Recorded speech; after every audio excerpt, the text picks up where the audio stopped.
We're going to do a weekly installment called the Friday 5 Download. And I'm just going to give you my notes, what I came away with, tell you how long the podcast is, and where you can find it. And I'll put all of that in the notes at the end or in the comments so that you can see it and go get these podcasts.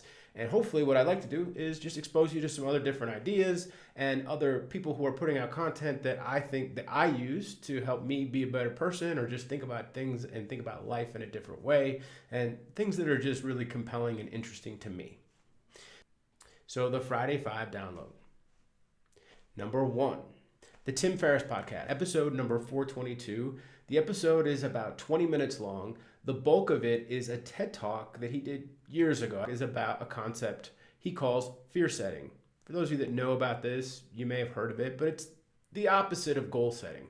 So essentially you're saying, what is the worst thing that can happen if I take this leap? So a lot of us will set goals and we think about all the things that are going to happen if we reach that goal. But sometimes we fail to take the leap because we have these fears. The point is to avoid paralysis analysis, self-destructive inaction, or make a mistake. At the beginning of this TED Talk, he talks about the fact that he was suicidal and that he has bipolar disorder, and he's had upwards of 50 plus major depressive episodes. And he breaks it down into 3 parts. First, it starts out with the question, what if I did X? What if I, and his was a vacation to London while he was really busy at work. And he paints the worst case scenario for that vacation of all the things that could happen.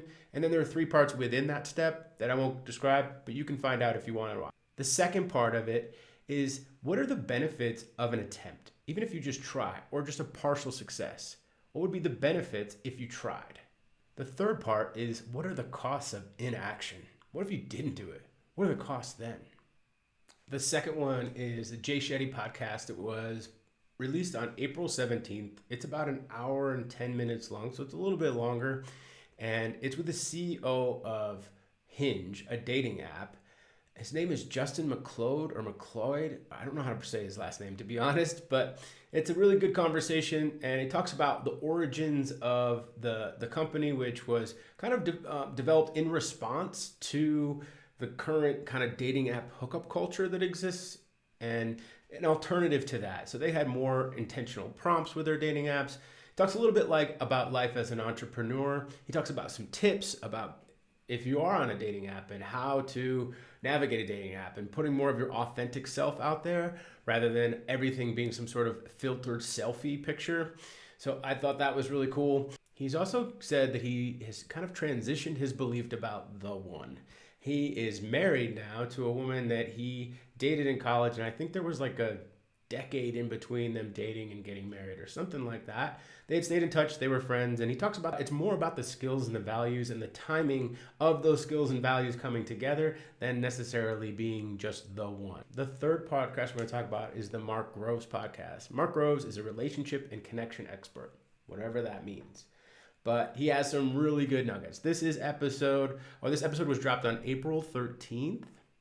It's about 25 minutes long. The bulk of the message is about the difference between implicit and explicit messaging we receive as kids, growing up, in our community, in our church, in our school, within our family, what have you. He uses the example of divorce to define implicit versus explicit messaging. An example of an implicit message would be your mom telling her friend that her sister got a divorce, but saying it like, well, she shouldn't have got a divorce. Say you grew up in the Catholic religion where you're not supposed to get a divorce. That's an explicit message. You're not supposed to get a divorce. The implicit message from mom when she told her friend, well, she shouldn't have got a divorce, is not directed towards you, but it's still an implicit message like, well, divorce is bad. Both of them are saying divorce is bad, but the implicit message tends to stick more. In fact, he states that research suggests that 95% of what we do as humans is determined by our implicit messaging, which ties to our subconscious, unconscious beliefs. That blew my mind. That means that only 5% of what we do is based on our conscious thoughts and beliefs.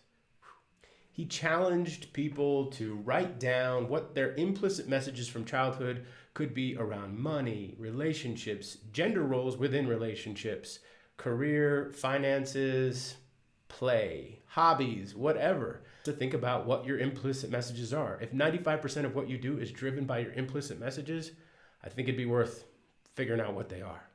He suggests that if you're not getting what you want in a certain area of your life, whether it be career, relationships, or whatever, he suggests that there's an unconscious belief that's driving that incongruence between what you want and what you have.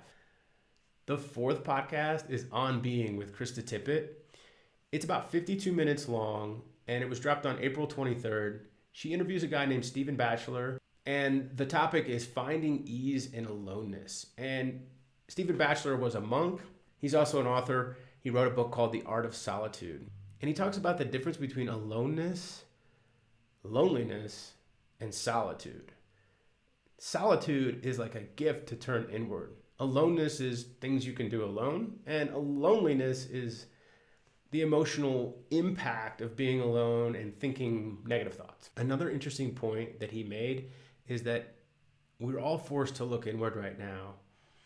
And in schools, we don't learn about what it's like to be a person on the inside. We learn about reading, writing, and arithmetic. But what we really care about is what happened out on the playground during recess, how our social interactions impacted our learning. And that's not discussed. And he said that, this situation that we're in right now may spark more focus on the emotional intelligence and what it's like to be a person on the inside. I thought that was really cool. And lastly, going back to the difference between solitude and loneliness, he talks about solitude being an opportunity to be connected to your true self. And when we can be connected to our true self, the more we can connect with our true self, the more we will show up authentically and not care what other people think. The fifth podcast is the Aubrey Marcus podcast. It's episode number 255, and it's about an hour and 18 minutes long. And it's with his best friend, and they have a huge bromance, Kyle Kingsbury, who also has his own podcast, which is also really good. I listen to a lot of Aubrey Marcus podcasts. I just like where he comes from. He's a single guy in his late 30s. I'm 40, and I just feel like I have a lot in common with him. The topic of the podcast is Own the Day within the COVID-19 era. Now, Aubrey Marcus's book is Own the Day, Own Your Life, and so they refer a lot back to the book. They make a huge emphasis on structure in this time and setting routines. They go back to the water, light, and movement morning routine that's defined really clearly in Aubrey's book. And Kyle Kingsbury was a huge influence on Aubrey's book and, I think he was an editor. So they just talk about the value of structure a lot, how we have structure in school, how we have structure even in assisted living centers for the elderly, and how people generally thrive with structure. I think there's a happy medium there, but it's an interesting topic and definitely something to consider. If you're struggling right now and you don't have structure, add structure, a little bit of this, a little bit of that. Another thing that he talks about is creativity in this time. A lot of people are diving into creative endeavors during this time, which I think is a beautiful thing. So if you have this creative endeavor that you've been thinking about, but it's really just not calling you right now. For example, I have this guitar right here. It sits here mostly as a decoration. I don't play it that often, but right now I'm feeling really compelled to write a lot. So I'm doing a lot of writing, and I'm doing videos like this because it's interesting to me right now. So being creative is great, but don't force yourself into it. For them, they talked about the difference between playing music or painting, and they each had a different experience. And the last thing about this podcast that was really cool is he talks about wearing a Muse headband, which he wears during meditation. It's a biofeedback device that measures brainwaves and essentially is an indicator of how well he meditated. I think there could be some pros and cons to that because meditation in general, you really shouldn't judge. But if you're trying to get to a certain point when you're meditating, it could be some interesting feedback. It is my pleasure to share this information with you. If you have any suggestions, please let me know. If you have any comments on what I covered, I'd love to hear them.